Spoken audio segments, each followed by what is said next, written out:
Hello friends, I am Juhi Patel from Takshila English School Leader. Now in last video we are done with the introduction of this chapter. Now in this video I am going to describe of the characteristics of particles of matter. Okay, so I already told you what is matter, which occupies space. And there are three sets of matters: solid, liquid and gases. Okay, तो whatever the particles from this matters are made up of, अब उसकी हमें characteristics पढ़नी है. So there is first characteristic, that is particle of matter have space between them. Okay, whatever the particle from this matter is made up of is have a space between them. So here one activity is given, that in activities 1.1 and 1.2 we saw that particles of हमने जो activities last हमने देखी कि Dettol और sugar solution और salt solution, जिसमें कि जो कोई भी अगर हम ऐड करते हैं शुगर या salt, so there is a no increasing in level of a water. Okay, so where this salt particle or sugar particle go, so this water have a space between them, so that's why this sugar and salt particles are distributed evenly in the water. Okay, so similarly when we make tea, coffee or lemonade, nimbu pani, so there is particle of one type of matter get into spaces between particles of the other. मतलब all these particles of tea, coffee or nimbu pani all are mixed evenly with the waters. It means that there is a enough space between the particles of matter. हम जो भी matter है liquid, तो उसमें enough space होती है, वहाँ पे ये जो particles होते हैं वो वहाँ पे evenly फिर spread हो जाते हैं. Okay, so there is one activity is also given here. So this is about the first characteristics of particle. Okay, this is the first particles of matter have space between them. Then second characteristics of particle of matter are, so particle of matter are continuously moving.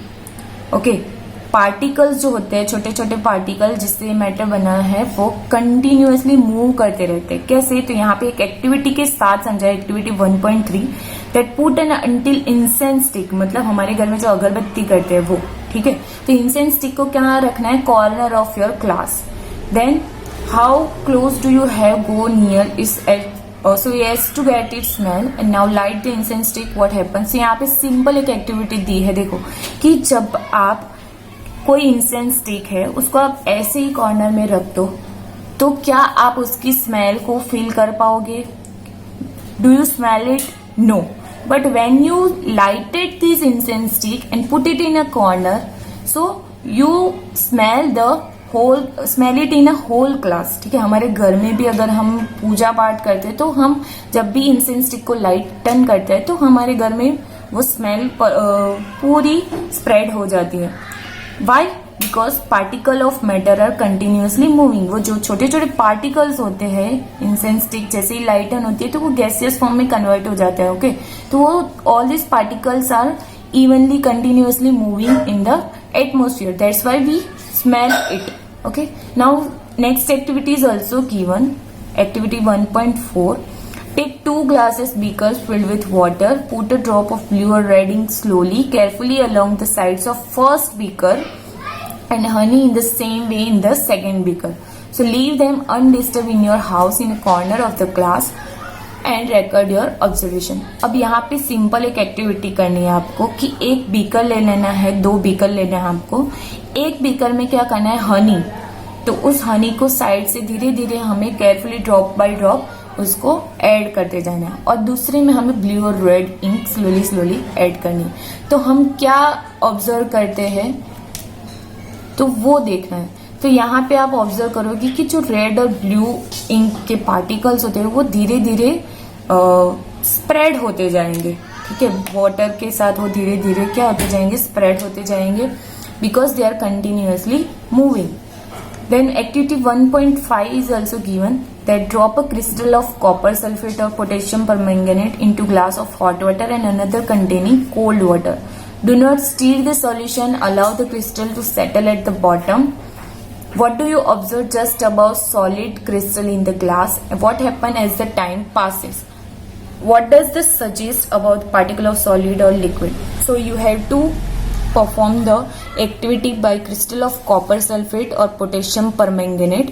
Okay, add these crystals of KMnO4 or CuSO4 into glass of hot water or a cold water, and you have to observe the result, that what you observe is the particle continuously moving, is this particle of copper sulfate or KMnO4 spreaded evenly into a glass of hot water or cold water. So ये जो activities है उसका यहाँ पे result दिया है कि particle of matter are continuously moving, that is the poses that we call kinetic energy. Okay, जितनी ज्यादा काइनेटिक एनर्जी होगी वो इतना ही ज्यादा मतलब वो मूव करते. देखो काइनेटिक एनर्जी कहाँ से आती है, जैसे जैसे मोशन होता है, ज्यादा मोशन मतलब मूवमेंट, तो काइनेटिक एनर्जी बढ़ती है. ओके, तो as the particle possess kinetic energy, they continuously moving. As the temperature rises, particles move faster. Okay, जैसे जैसे टेम्परेचर बढ़ेगा तो वैसे वैसे जो पार्टिकल्स है वो फास्टली मूव करेंगे. Okay, faster the movement. So we can say that with increasing temperature the kinetic energy of the particle also increases. जैसे जैसे हम टेम्परेचर बढ़ाएंगे तो पार्टिकल्स है उसकी काइनेटिक एनर्जी बढ़ेगी, and they continuously moving in the state of matter. So in the above three activities हमने क्या देखा, we observed that particle of matter intermix.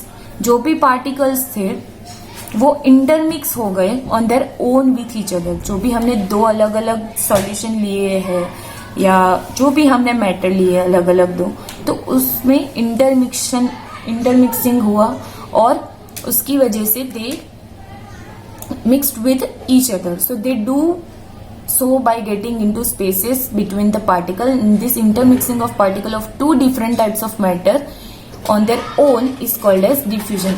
You have to remember this diffusion definition means intermixing of particle of two different types of matter. अगर दो different type के matter है, मतलब एक solid ले रहे हो और दूसरा लिक्विड ले रहे हो और वो दोनों अगर इंटरमिक्स हो जाते हैं इवनली तो उसको कहते हैं हम diffusion. Okay, intermixing of particle of two different type of matter on their own is called as diffusion. अब यहाँ पे देखो दो कैरेक्टरिस्टिक हो गई, एक तो they have a space between them and second characteristic continuously moving, और लास्ट थर्ड वाली यहाँ पे दी गई है particles of matter attract each other.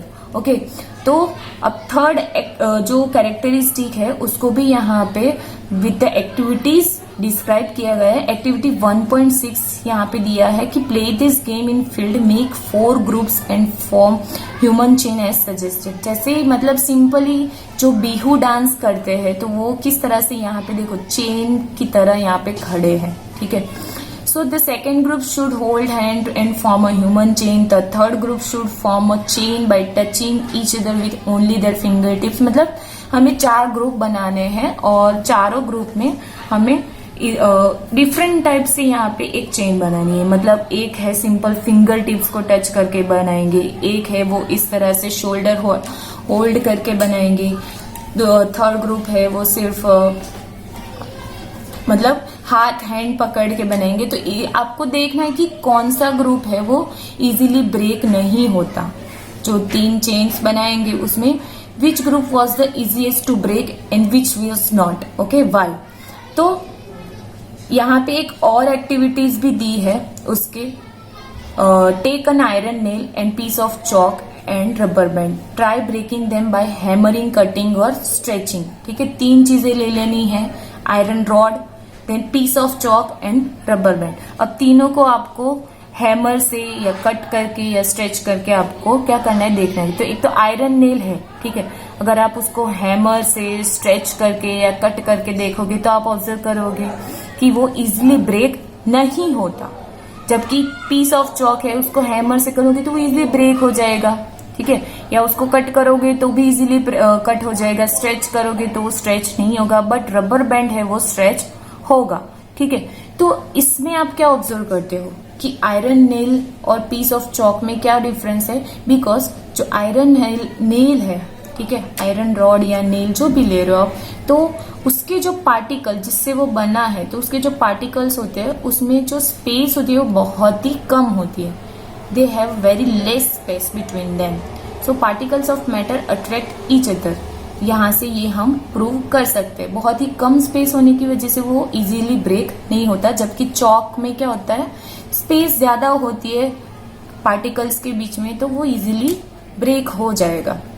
Then यहाँ पे 1.8 एक्टिविटी दी है, open the water tap, try breaking the stream of water with your fingers, were you able to cut the stream of water, what could be the reason behind the stream of water remaining together. ठीक है, हम जैसे ही नल open करते हैं हमारे घर का, तो जो भी पानी नल में से आता है, तो अगर आप उसके बीच में फिंगर लगा दोगे तो क्या वो स्ट्रीम है उसकी वो कट हो जाएगी? नहीं। क्यों? बिकॉज वाटर के जो पार्टिकल्स होते हैं उनके बीच में स्पेस बहुत ही कम होती है, they have a very less space, और जो उनके बीच में इंटरमोलिकुलर स्पेस होती है वो कम होती है, बट फोर्स ऑफ अट्रैक्शन होता है वो ज्यादा होता है। Intermolecular force of attraction is more, that's why the particles keeps together, and that's why we can say the strength of this matter is more. Okay, so ये सारी जो activities है उसका यहाँ पे देखो रिजल्ट और ऑब्जर्वेशन दिया है, that suggest that particles of matter have force acting between them, उनके बीच में एक फोर्स होता है, जितने भी मैटर्स होते हैं उनके बीच में फोर्स होता है, जो सारे पार्टिकल्स को क्या रखता है, एक साथ, पार्टिकल्स गेट टुगेदर, उनको एक साथ जोड़ के रखता है। So this strength of this force of attraction varies from one kind of matter to another, मतलब एक मैटर से दूसरे मैटर में अगर हम जाते हैं तो ये जो फोर्स ऑफ अट्रैक्शन है वो सब में अलग अलग होता है। सब जो मैटर्स है जैसे बेंच है, टेबल है, ठीक है, तो उसमें जो इंटरमोलिकुलर फोर्स है वो ज्यादा होता है, तो वो हम उसको इजीली ब्रेक नहीं कर सकते। लिक्विड में थोड़ा कम होता है और गैसियस पार्टिकल में सबसे लो होता है। ठीक है, सो ये एक एक करके हम सारी सॉलिड, लिक्विड और गैसेस की प्रॉपर्टीज भी देखेंगे, बट यहाँ पे आपको ये 3 चीजें सबसे इम्पोर्टेंट याद रखनी है। ये क्वेश्चन भी एग्जाम के पॉइंट ऑफ व्यू से काफी इम्पोर्टेंट है कि characteristics of particle of matter कौन कौन सी है। तो first characteristics I already told you, they have particles of matter have a space between them. Then second one, the particles of matter continuously moving, and third one, the particles of matters attract each other. Okay, so I hope you understand. Thank you.